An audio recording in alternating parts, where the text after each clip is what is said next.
But now the righteousness of God without the law is manifested, being witnessed by the law and the prophets. Romans chapter 3 verse 21. By his son's sacrifice, God revealed his righteousness, whom God hath set forth to be a propitiation through faith in his blood, to declare his righteousness for the remission of sins that are past. See Romans chapter 3 verse 25 and 26. And that righteousness was witnessed to by the law and prophets.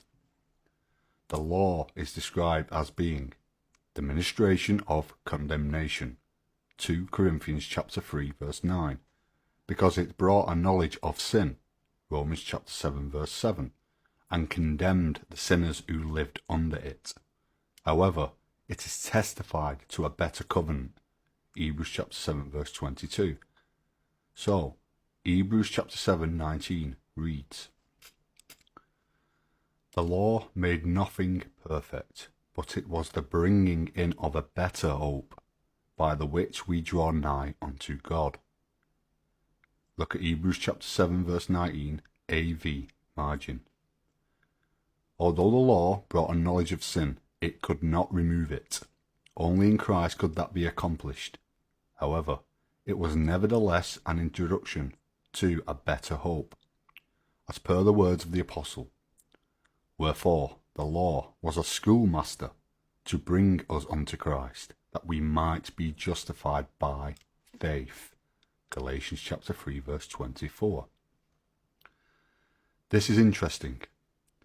Part of the purpose of the law was to bring us into a situation whereby we might be justified or made righteous by faith, and that aspect makes our hope certain, providing we remain in the way of life.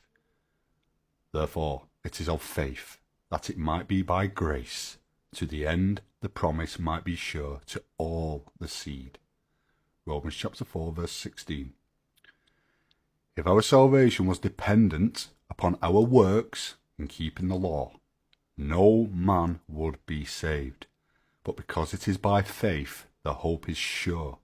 It is the extension of divine mercy towards us that gives us confidence in the hope of salvation in Christ.